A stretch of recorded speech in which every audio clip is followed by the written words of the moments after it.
Welcome. Yes. Welcome to Off the Grid Season 4, Episode 5. Yes. Season 4, Episode 5, Off the Grid Uncommon Grounds. I'm Chris. That's Mark. I'm the technical director. I'm the Tourette's director. Yeah. And I'm just good at what I do. That's right. The Grand Schwabini is good at what he does. Off the Grid Season 4, Episode 5. Thanks for being here. You can catch the podcast, obviously, on the iHeartRadio app, Apple Podcasts, Spotify, anywhere you get your podcasts. You can watch us on YouTube, or you can just listen to the podcast like we do after we're done. Do you listen to every show? Every single show. Of course you do. What are we doing off the grid, Schwaber? It's your turn. I've screwed this up. I've devolved it. Yeah, it's your turn. Well, being off the grid, uncommon ground. Right. Good start. Well, it's not being on the grid, and it's not being on common ground. No. So we take you beyond the realm that you're used to. Imagine a time. Yes. So, for example, news. Yeah. It's not typical news. Nope. It's interesting news. It's not your mama's news. No. Mm-hmm. You know, there are lists. There are lists that you find on the internet, and it just makes you angry. I know. They call them listicles, which is a dumb name, but no more. No. We've got good lists for you. You know what? Sometimes you put together a pot of really good stream sauce. Yeah. And you find some things to watch that maybe you weren't aware were out there. Yeah. We had the ingredients. We sure do. Yeah. We sure do. And, you know, beyond that. You can't remember? No, I can't. Oh, okay. Okay. I mean, you know, there will be songs. Music. That yep. are just flat out embarrassing, but you still like them. Yeah. And we admit our faults on this show. And sometimes, you know, we wonder something that might be life-threatening. How much money would it take? We deal with death and dollars. How much money would it take? Right. And then finally, not in this order, but we say, what if? What if this happened? Then what? Right? All right, that's good. And that's the agenda for today. That is. And the first part of the agenda. Not your mama's news. Chris, what is not your mama's news? Oh, you're going to throw this back at me now? Yeah. Oh, okay. Well, if you remember when we were growing up, the 1970s and the 1980s, there were only basically 3 channels, maybe 4 if you had a public television channel. Okay. PBS. Okay. And you had CBS and ABC and NBC, and you got your news generally at 6 in the evening or maybe 11 if you stayed up late enough. Yep. I mean, I know my parents did. Parents did. That was like they watched the news before bed. Yep. And you had Tom Brokaw, Walter Cronkite, Peter Jennings, Ted Koppel. Dan Rather. That's right. Dan Rather. So what do? Well, we go a little deeper than that. We do. We talk about things that maybe aren't your mama's news, because your mama's news was the Russians are coming. Serious stuff. That sounds familiar, but serious stuff. Volcanoes, famine, death, destruction. Yep. You know, things you really had to pay attention to. Flooding, right. All that kind of stuff, but not your mama's news. Landslide. That's what our news is. It's not your mama's news. The first headline for Not Your Mama's News this episode is Schwaber. Woman unexpectedly gives birth at Golden Corral in Arkansas.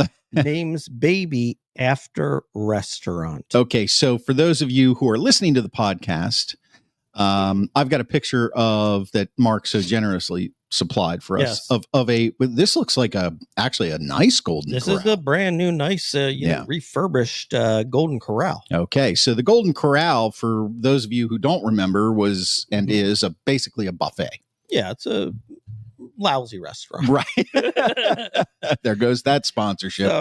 So what started out as a casual dinner at Golden Corral ended with a surprise edition of a pint-sized family member.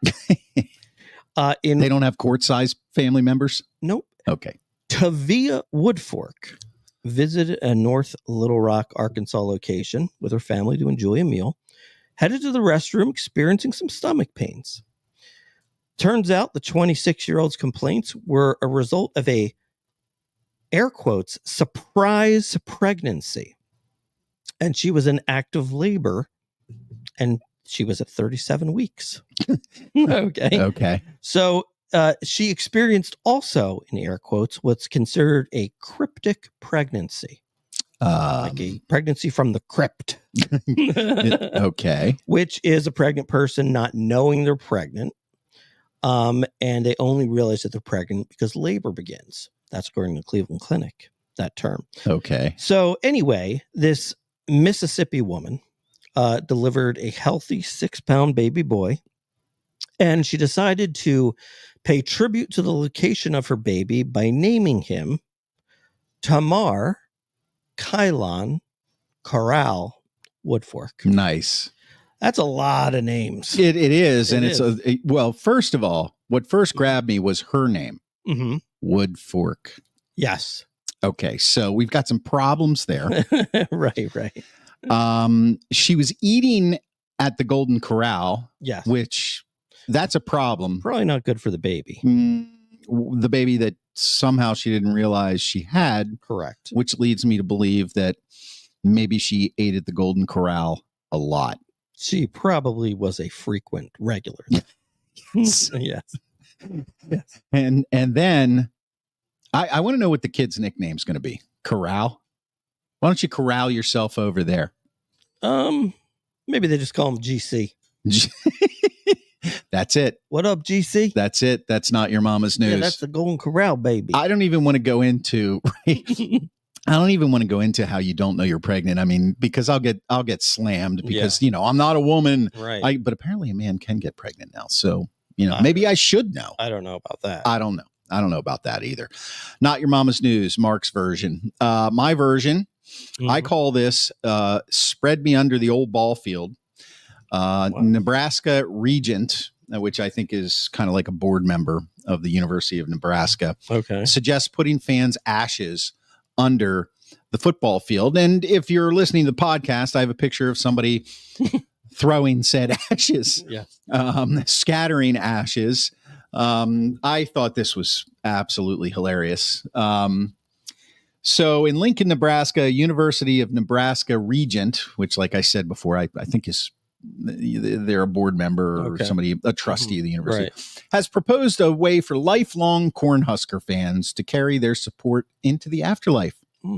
When Memorial Stadium undergoes its next renovation, Regent Barbara Whites of Omaha suggested building a columbarium under the football field where the departed fans can have their ashes inurned. Okay. The idea might be dead on arrival. Her fellow regents laughed at the proposal. She acknowledged she made her pitch lightheartedly, but didn't think any proposal should be dismissed out of hand.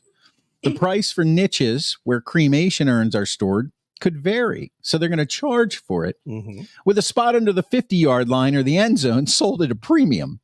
Revenue, she said, would go to academics. Maybe they have a new undertaker school there. Yeah. One thing I know best about Nebraska is how much the football team and the volleyball team mean, White said. We really do love our sports teams and follow them everywhere. It's part of being a Nebraskan. I didn't realize that. So why wouldn't being buried under the field be a great way to be close to your team forever? I mean, what's wrong with like putting a Nebraska hat in your coffin? I don't know. You got to be buried. You think people would want to play on that field? If they knew Grandpa's in the end zone, go Grandpa. I don't think they'd mind. I mean, they know it's either A, under the field, or B, if it was scattered on the field, it's blown away by now. Yeah, or it's your grass. Right. So it was kind of a combination of needing money, talking about ways to get it, and then kind of trying to say, let's use our imagination. So let's unpack that a little bit. Unpack it. Guys, we need money. How about bury ashes? Yeah. On the football. Yeah, we need money. Anybody got any ideas? Hey, we're rebuilding the football stadium and redoing the football field. Yeah. What can we do there? Oh, wait. Hey, look, my grandpa just passed away. We could bury him under there and charge money. Here's the other thing. I can't imagine that there'd be that many people that would want to do this. Well, apparently, according to this article, Nebraska is actually, I'm glad you asked that. Fans wishing to scatter a loved one's ashes at their favorite team stadium is not unheard of. And there are columbariums. I've never heard that word before. Neither have I. It sounds like something from Colombia. Right. It does. Say hello to my little friend. That's Cuba. Anyway, and other fan memorials at soccer, rugby, and horse racing venues in Europe. Oh, so it's very European. Okay. There are cemeteries and columbariums at Notre Dame, Texas A&M, and military academies that are unaffiliated with sports. The passion of fans makes sports-themed columbariums, I will never say this word again in my life, a natural, said Colm Hannon, founder of an Ireland-based business that creates sports-themed fan memorials in Europe. I think many families realize the fans' spiritual home was the stadium. Have you ever had a stadium as your spiritual home? No. The Vet in Philly? Absolutely not. No. That place was without a soul. No. Yeah. Well, I mean, the thing that just makes no sense here is, well, first of all, if you're going to cremate somebody, I would think plan A would be to put it in an urn and have it on a shelf in your house. Right. If you're going to bury somebody in a coffin with this in mind, I would think plan A in that scenario would be, put him in a Nebraska Cornhuskers jersey, or put a hat in there, or a football, right, something like that. Right. Like, I don't understand. Like, right. Maybe if somebody was a season ticket holder and it was like the only thing in their life that mattered, maybe. Yeah. And there are those out there. I'm sure there are those out there, but how much would you even charge for something like that where it would even be worth it? I don't know. This guy is saying it was the place they had the best memories. It's somewhere they would rather go to remember their loved one than a graveyard that they spent little or no happy times in. If you want to be mourned, choose a graveyard. If you want to be celebrated, choose a sports ground. Well, and so then also that also kind of then means if you want to go pay your respects and like visit your loved one, like you can't because you need a ticket to get. Yeah, right. Stadium. Now you have to buy a ticket. Right, yeah. Well, I wonder if they would have a package. Maybe that's there's part. There's a package. Maybe that's part of the money thing too. Yeah. They're going to have to buy tickets. Yeah. Yeah. Are you a season ticket holder? No, my dad's buried in the stadium. Yeah. I mean, they're trying to do it in South Carolina for the Gamecocks. I just wanted to say that word. Yep, Gamecock. But he said it was not in my top 1,000. So there is a guy in Nebraska who found Weltz's proposal somewhat entertaining, but impractical. He said her idea is not in my top 1,000 for possible budget solutions. Well, good. Yeah. Then at least somebody in finance knows what they're doing. Yeah. Do you think Steve would be buried at Heinz Field? No. Yeah, he wouldn't want to do that. No, he's too close to Jesus. That's true. Okay, that was Not Your Mom News. There it is. Not Your Mom.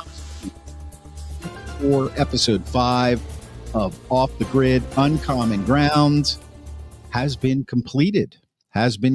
So, Mark, you were talking earlier when you were describing the show about something you find on the internet every day, and yes. we've kind of gotten saturated with it over the last few years. Listicles.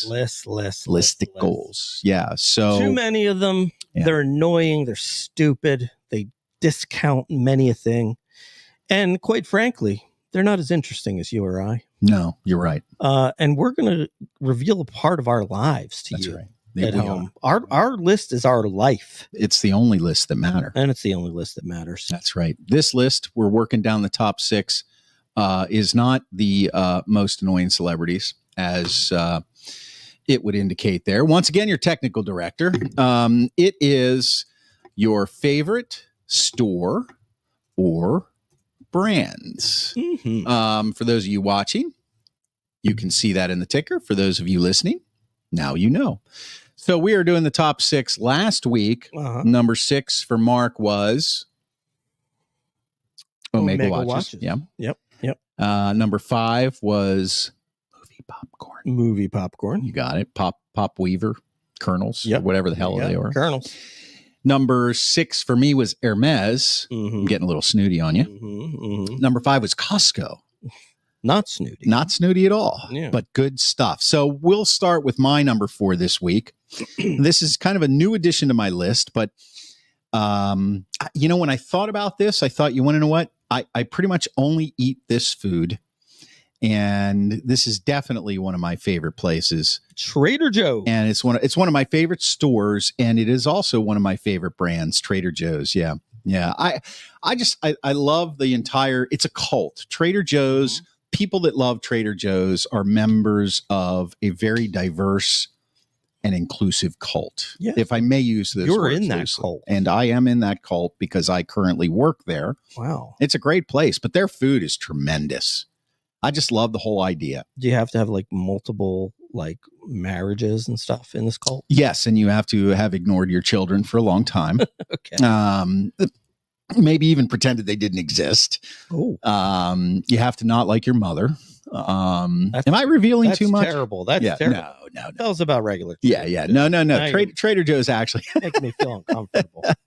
I like doing that. In case you haven't noticed. No, I just Trader Joe's. I love the logo. What I really like is the cult surrounding their merchandise is ridiculous. Yeah. Like when they do their little tote bags, they sell out of those tote bags in 2 days. We can have 1,500 of them and they're gone. I will say they do have the best bags. You think so? For any market. There you go. Yeah. My wife and I, we always are bringing our Trader Joe's bags into any supermarket we go into. Yeah. It probably makes the supermarket mad. Probably. But they're just flat out better. Yeah, they are. Especially the ones that keep stuff cool. Yeah. And they're inexpensive too. Yeah. So the cool thing is like their shirts and their hoodies, they don't sell them. If you work there, you get a bunch. You can have as many as you want, but you're not allowed to sell them ever or give them away. You're actually supposed to throw them out when you leave, or they want you to donate them. Oh, okay. Oh no, wait a minute. I don't think you can donate them. It doesn't matter. Yeah. I just love their food though. We just had a Trader Joe's Kringle before the show, and their peanut butter pretzel nuggets, their Asian food, their frozen section. Number 4 for me is without a doubt Trader Joe's, and it may work its way up the list at some point in the future if we relive this. Oh, okay. So number 4, the only lists that matter, favorite store or brand for me, Trader Joe's. For Mark, this comes as no surprise. I love this. Why is this no surprise? Because you've talked about it. Boar's Head. Yes. Boar's Head Deli. Deli. You're a meat man. You're a deli Boar's meat man. Head Deli. There it is. The Boar's Head. First of all, it is the coolest logo for any kind of meat out there. You think so? Oh, yeah. You know what? I can't.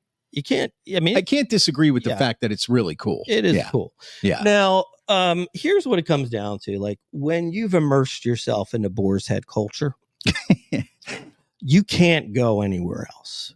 I mean, you don't think so? Oh, you can't. You can't. Like for example, like Dietz and Watson, not a bad deli meat, by any stretch, right? No.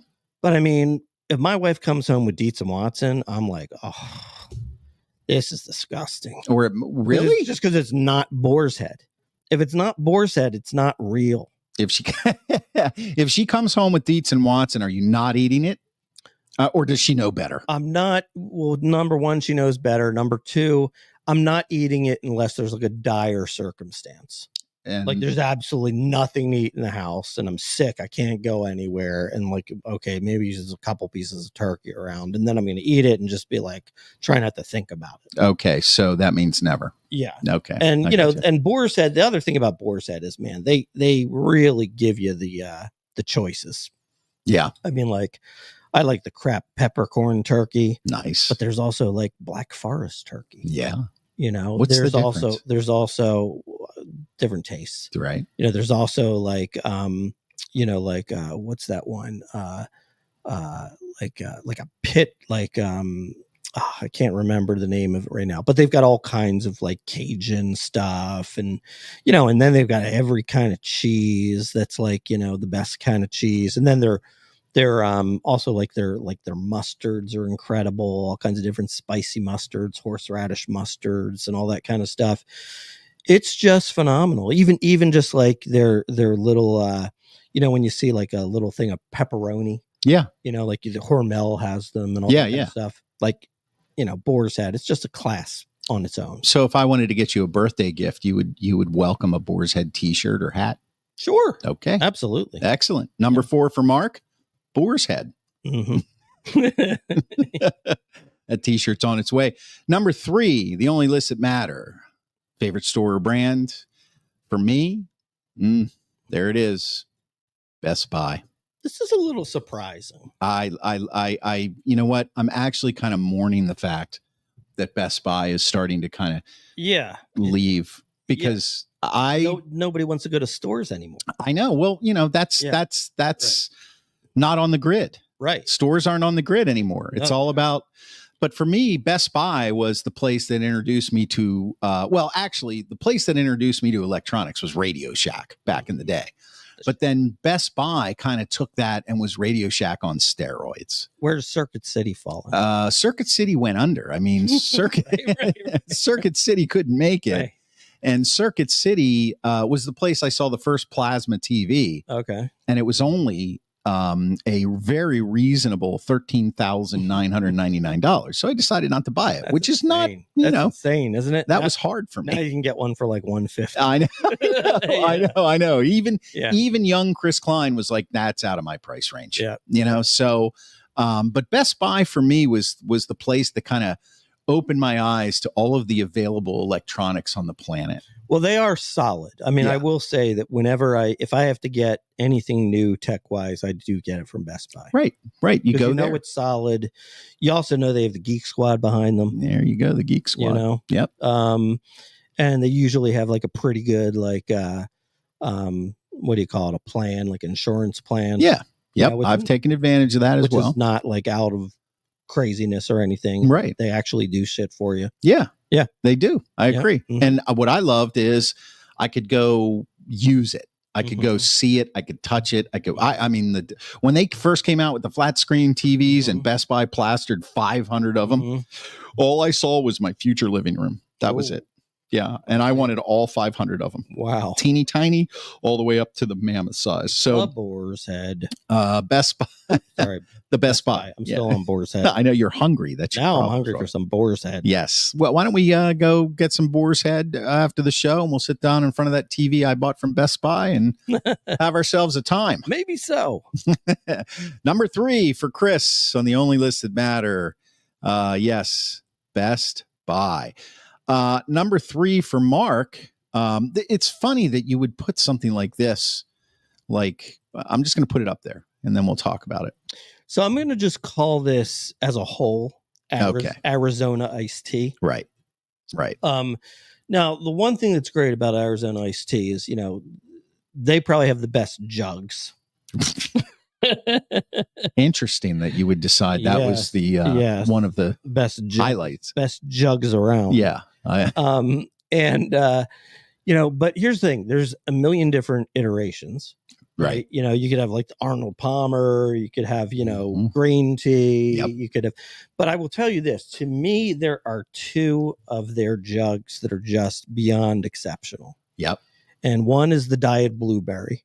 Have you ever had the Diet Blueberry? Can't say I have. The Diet Blueberry is very hard to find. Yes. Sounds like it. Yeah. So like, for example, there was a time where I could only get the Diet Blueberry at Kmart. Wow. They were like the only one that had it. Holy cow. And then there's another one, which is a diet green tea that's decaffeinated. Mm-hmm. And for whatever reason, the decaffeinated just tastes a lot better than the non-caffeinated. You mean the caffeinated? The caffeinated. Right. Yes. Yes.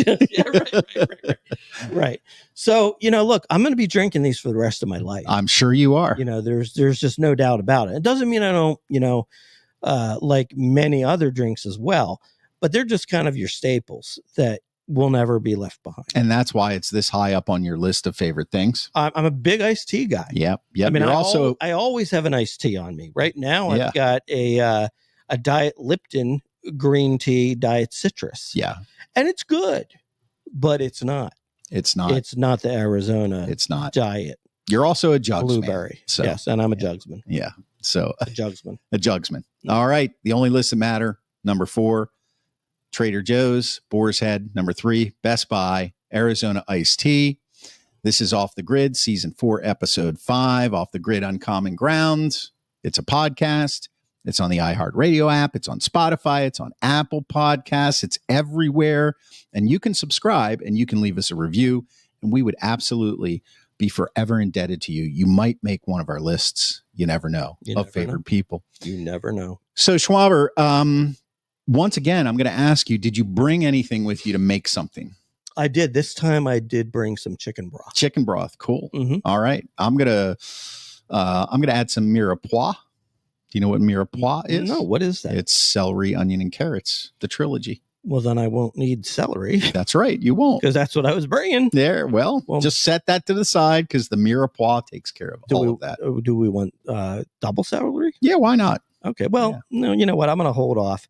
I'm going to throw in a little bit of green onion. Okay. Excellent. I like it. Scallions. There you go. Yes. All right. We always got to have garlic. Yep. And I'm going to throw in a little bit of cilantro. Cilantro. Finely chopped. Not in a, not leafy form.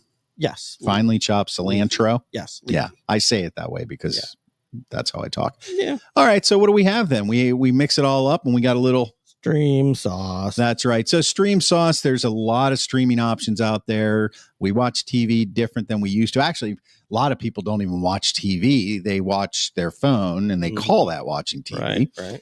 And what do? Well, we mix up all the ingredients. We watch a lot of stuff and we give you a couple options that, maybe you may or may not like. It might be off the grid. It might be on the grid. Usually it's off the grid though. So actually, no, I think on this part, we split it more 70 on, 30 off. Probably. But we tell you how it really is. If it's bad, it's bad. If it's good, trust us. It's good. Yeah. We will start this week with mine. This is something that I watched. It's a documentary called Dancing for the Devil. Everybody has seen now that TikTok sensation Miranda Derrick and her sister Melanie, what's her name? Wilkinson, who is now married to, I think, Austin Eckler on the Commanders. But these are the two that started a TikTok channel dancing to old songs and just blew up. And they were forming a business together. And then Miranda met this guy out in LA. They moved out to the West Coast and slowly but surely the sister couple kind of broke up and Miranda ended up in what her family side says is a cult with a weird church and dancing. And what she says or alleges is not any of that, but a choice that she's made. And I actually kind of respect both sides. But this is a documentary that I did not think I was going to watch. I really didn't. But is it good? Yeah, it's actually pretty good. But it's like the story's not done. So when you're done watching the documentary, there's still stuff going on right now. And you can follow it on TikTok and Instagram. And I was never a TikTok guy, but now I'm a TikTok guy. So a lot of dancing on TikTok. Well, that's kind of it went from Musical.ly to TikTok and people started dancing. Right. So, but it's a very intriguing story because it's not really the dancing was kind of the catalyst that brought all of these people together. But the church and the membership in the church and the way that the pastor of the church, the founder of the church, turned it into like a little media empire. That's how they do it. If you're listening, I'm actually looks like I'm working on a Rubik's cube. Yeah, he's turning, just twisting things. I'm talking. I'm not Italian, but I do talk with my hands a lot. So it's a really interesting, cultish story that I'm sure there's going to be more to it. The only thing that I don't like about documentaries like this, and they're happening more and more, it's because we're going down that documentary rabbit hole as a society. Oh yeah. And like we could do a documentary on Off the Grid. And like, billions of people would watch it, but it's an ongoing story. So I like beginning, middle, and end. Yeah. Although I'm starting to kind of come around, but this one's still going on. But it's really interesting, especially the cultish church stuff. And what I'm hoping is that they hurry up and wrap up this episode in their lives, and we have some sort of documentary follow up. When it says dancing for the devil, I feel like the makers of the documentary believed that it is a cult. Well, and after watching it, I would say that it checks all the boxes. Yep. Yes. So, but since it's ongoing, the girl, Miranda Derrick, who is now married, she has a different name, but she is on social media constantly saying, this is my choice, which you can't argue with. That's the thing. It's not illegal to have a cult. It's just that cults generally end up becoming twisted and illegal things and horrible things happen. Right. I mean, many could say the Catholic Church is a cult. Then there have been illegal and horrible things that have happened there. Thanks for taking away all of our Catholic listeners. I don't think we had any anyway. Okay. So stream sauce, that's my ingredient in the stream sauce this week. Dancing for the Devil. Mark's ingredient this week is Wu-Tang, the American Saga on Hulu. There it is. That's where it is. Hulu, right? Hulu. Okay. It's 3 seasons. Yeah. And it's really good. It's basically, it's set in New York City during the height of the crack cocaine epidemic in the early 1990s. Yep. And it follows the Wu-Tang Clan's formation, the vision of Bobby Diggs, who is known in the rap game as the RZA. The RZA. And his rise and the dangers and excesses that came with the cocaine epidemic. That sounds like a prepared statement. Did you write that down, or did you just come up with that on your own? No, I took it from somewhere. Okay. All right. So the cast includes Ashton Saunders, who's Bobby Diggs, Julian Elijah Martinez, Divine Diggs, Marcus Callender, who's Power, Sadiq Saunderson, who's Dennis, and Shamik Moore, who plays Shah. And they won several awards. They're mainly like music related awards, like for like sound editing and best music for a streaming series and stuff like that. But it's a really good story. I mean, essentially, almost the first 2 seasons is just leading up to them breaking through. So most of it is what's going on in their environment, in the drug game, and in the, kind of murder and avoid being murdered game. Right. That's the bigger game. Right. Yeah. And then of course, the last season's kind of about how they make it. And then of course, once you make it, then everybody's got a problem with each other. Yeah. Right. Then all the egos come out and all that kind of stuff. So I didn't know much about them, but I really enjoyed it. And now I've listened to a bunch of their music and I think it's really good. Yeah. Of course you have to like rap, which I know you don't. I'm not an aficionado in any sort of the way. Right. Yeah. But if you do like rap, I think you'll definitely love the series.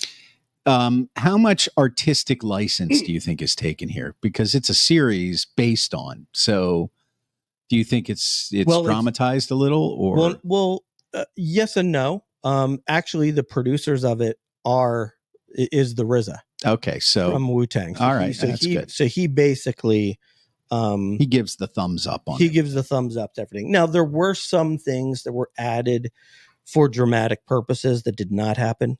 Actually, this is something we've never really talked about, but I often do this when a documentary like show is over. The first thing I do is I try to look up online what was actually real and what wasn't. Right.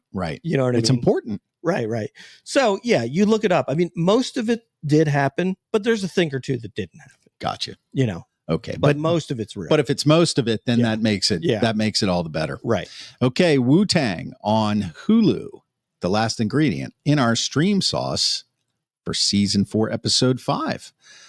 Mark, I've got a question for you. Actually, it's a question that I think you are posing, to be honest. And I'm just going to ask you that question. Yes. And we're just going to get right to it. We're going to get right to it. What if there was no witness protection system? Right. Would anybody testify against the most dangerous of criminals? What else could the legal system do to get people to testify? I don't see any humor in this. Well, I didn't say it was humorous. I know. Oh, look, there's a guy pointing the finger. Yep, there's a guy pointing the finger. There he is. Yeah. So this is this is something interesting because you realize it's probably some of the biggest criminals of our time would have not been put away without the witness protection system. John Gotti. Right. Yeah. Sammy the Bull. So what could you do if there was no witness protection system? The only thing I could really think of was it would have to be a monetary offer.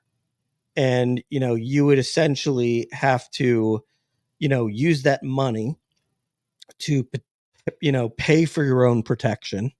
Right. And, then I would assume that then after the trial, you would essentially try to witness protection yourself. Yeah. Well, you would basically try to escape into the middle of nowhere somewhere where nobody can find you and change your name and all that kind of stuff. So that's the only thing I think you could do is you'd have to make monetary offers to people so they could actually have the means to do this on their own.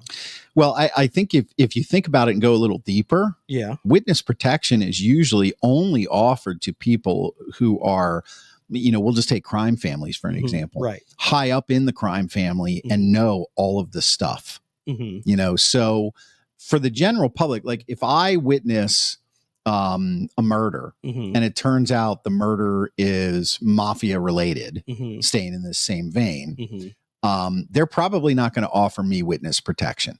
Because there are witnesses that get killed all the time. Right. Well, I don't want to say every day, but it does happen. Right. And almost all the time, it's some regular Joe who said, yeah, I saw it. And then they end up going away. Right. Like they're dead. So right. I would, dies. I would say, look at the one die for Boeing, right? That's exactly right. And right. We don't really want to talk about that. It's kind of scary if you think about it. Yep. I love flying on Boeing planes. I think they're safe. And they're not. Yeah. Funny. I'm getting on a plane. Stop it. Okay. All right. So I guess what I'm saying is that witness protection really isn't available for the normal guy. You actually pretty much have to be a criminal to get witness protection. You sure about that?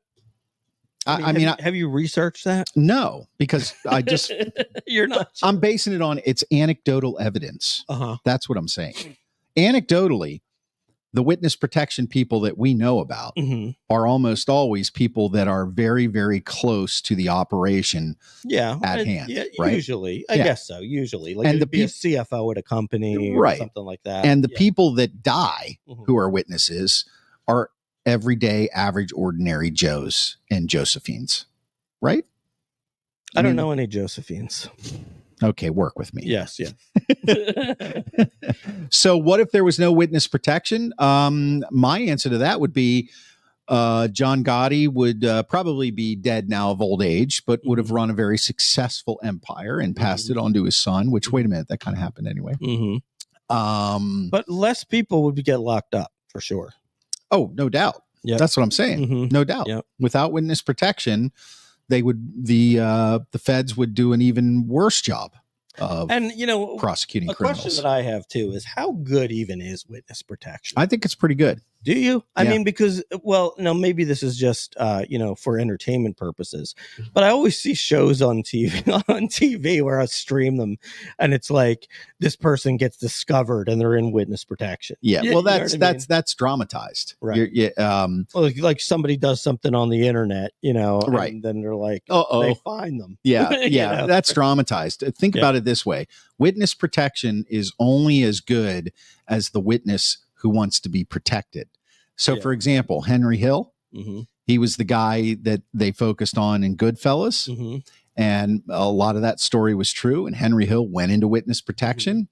And then the idiot started dealing drugs and got in trouble again. Right. And when he got in trouble, it was revealed this is where he is. Right. Now, for him, I think I believe, unless he passed away recently from old age, which he might have, but I think he's still alive. He's so high profile that, and I think the mob probably is like, Who cares anymore? He's been out for so long. Everybody's dead that he was dealing with anyway. Right. But the point is that if you want to be protected and you go into witness protection, you can be protected. Mm-hmm. But if you're an idiot, well, not all these guys are rocket scientists like you. There you go. Thank you. All right. Now, you're rolling down the road. You're hearing, you're listening to the radio. You're having a great time. It's a beautiful sunny summer day outside, and you're just like, oh man, what a great song. And you pull up to the stoplight and you look to your left and your right, and you see some people there, and another car rolls up next to you with its windows down. Yep. And what do you do, Schwaber? You roll them up. That's because right. it's embarrassing. Songs you love but are embarrassed to listen to in the car with the windows down. Now, this song for me, Panama. I think I like that pick here. That could apply for me as well. Yeah. Panama. Because you feel idiotic going Panama. Yeah. Let me reach down between my legs. Kick the seat up. Ease the seat back. Right. Yeah. Yeah. Panama by Van Halen. I do think it's a great song, and I love it. I'm actually somewhat ashamed to admit it, but not completely ashamed. But it is embarrassing. But when I roll up, man, or when I pull up to the stoplight or in a parking lot, I'm not sitting there letting the world hear that I'm going crazy to some David Lee Roth and some Panama. Right. Absolutely. Panama. I know. Okay. Without laughing. Here's Roll 'em Up for Schwaber this week. I don't even know this song. You know this song? No, I don't know this song. I don't even know Duncan Sheik. It goes, I am barely breathing and I can find the way. Don't know what I'm doing. Imagining these things, but I know Really? Are those the real words? Because I am barely breathing. Oh, I know that song that now. song? Yeah. Because I am barely. I'm not going to do it. It's a good song, but it's weak. Yeah, it is weak. It's soft. Sheik is weak. It's soft. It is soft. Duncan Sheaf is soft. Yeah, but you definitely love it. Yeah, it's a good tune. Yeah, it's a good tune. Do you cry? Well, it's one of those, and this is kind of funny as well. It's one of those. Do you have? See, I don't know how much you do with this, but I do buy songs on iTunes all the time. I'm not like a Spotify pay $4 and I get every song in the world. I like to buy songs. Yeah. Okay. And I haven't bought a song since 1997. Wow. No. And there's a lot of songs that I think, all right, I should buy that because I really do like it. And then I just pass it over and pass it over and pass it over. And I pass it over for years and years. Yeah. And then one day out of the blue, it hits me and I'm just like, all right, just buy it. That was this? That was one of these. Yeah. I probably bought it like last year. Yeah. I probably passed it up for that song came out in like 94. No way. So you're doing what I do. Yeah. That's funny. Barely breathing, Duncan Sheik. I would definitely roll up the window if I ever had this song on that loud, which I would not.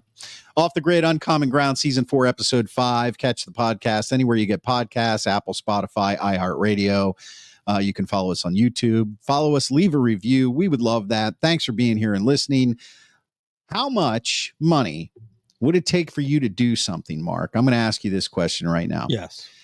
How much money would it take for you to fly into the eye of a hurricane 5 times? Now, would it be in the plane that our viewers can see here? Yes. That Hurricane Hunter? And to let you know, that is an NOAA Hurricane Hunter, which is used to fly specifically into the eye of a storm to collect critical data that helps protect lives and property. Right. Okay. So the idea is that this plane is built to survive going through the eye of a hurricane. I've never heard of anyone crashing. Maybe we're just not looking for it. Yeah. I think it would be a story, though. But the reason why I said 5 times is because one time, sure, like I'll take a chance. These guys are professionals. It might be incredibly bumpy and I might fear for my life, but I do it once and I'm done. I'm out. But you got to do it 5 times. Imagine like how horrific the flight could be. 5 times in the same hurricane, or 5 times? 5 times, 5 separate occasions, 5 separate hurricanes. Oh, okay. Yeah. So there's a hurricane coming. We're going up. Get down here. Yep. And then 2 weeks later, the new hurricane. Another one. And we're going to go. Yep. Mm-hmm. Okay. You want my answer first on that? Sure. Yeah. Well, everybody knows I hate to fly. Yes. Although I do it on a fairly regular basis. This would be really bad. Scares the hell out of me. Yep. Am I allowed to take Xanax? Sure. Okay. Well, that makes it easy because I'd just knock myself out. You can put your headphones on. You can listen to your Pearl Jam music. Okay. So this is just going up in the plane. Yep. 5 times, 5 separate You know what? I trust him. I'd take $100,000. Would you? Yeah. Would you? Now, yeah. What if there'd be a lot of stuff to what if I also told you that once you make the commitment to do this, so it's a yes or no. Right. You can't. Regardless of whether the first hurricane was horrendous, you're still going up for the second one. Yeah. Even if you're just like, absolutely not. Well, that's the whole idea. Yeah. You either go up in all 5 or you get nothing. Right. That's what I'm saying. Right. I get that. Yeah. $100,000. There'd be a lot. First of all, I have never, that's me knocking on wood, people. Yep. I have never heard of one of these crashing. Now, I'm sure that there's been accidents. There's so many hurricanes, but God willing. So I trust these guys. Got to figure they're the best pilots around. They got to be the best pilot. They got to have one of the best planes ever made. There's a lot to distract you up there because it's not just in the hurricane. You're in the plane, but they've got. I've seen the insides of these. Yeah. So you've got like, look at this, look at that. This is what this is. Have a root beer, whatever. I don't think root beer is part of it. Whatever. So for $100,000, I would do it. Absolutely 100%. Yeah, I would say I'm going to ask for a little more. I'm going to say 350,000. Okay, so it's not off the top. It's not. But it's bad enough that it's going to be brutal. Let me put it this way. I have had a few times on planes where we've had some horrible turbulence. Yeah. And it's only lasted 15 seconds. And those were some pretty awful seconds. Yeah. Yeah. So here I would have to imagine that in the eye of a hurricane, there's going to be a lot more of that. A little bit more. Yeah. Probably. I'm thinking even a lot. Yeah. Like the whole flight. Yeah. Right. Well, that's the thing. Like on a regular flight, I've had the same experiences. And on a regular flight, it's not that you're not expecting it. There's going to be turbulence, but when it happens and it's fairly severe, it's an oh shit moment. Right. When you're going up in a hurricane, Hunter, you're pretty much dialed into the fact that the entire flight is supposed to be an oh shit moment. That's true. So it's kind of like, look, there is not maybe the takeoff and a little bit as you're cruising towards, but as soon as those guys are like, strap yourself in, it's like from here on out, my life is flashing before my eyes. Right. So for me, that's why it's like, if I'm accepting that going into it, I'm accepting that coming out of it. And I am going to collect my check for $100,000. Well, I like the fact that I do the same thing and I collect a bigger check. That's and there you have it, folks. That is Off the Grid Uncommon Ground, Season 4, Episode 5. Cinco. You got it. Thanks for being here. We'll be back next week with Episode 6. We'll be back. I'm your technical director, and I am out. And I am nobody. Not your technical director. That's right.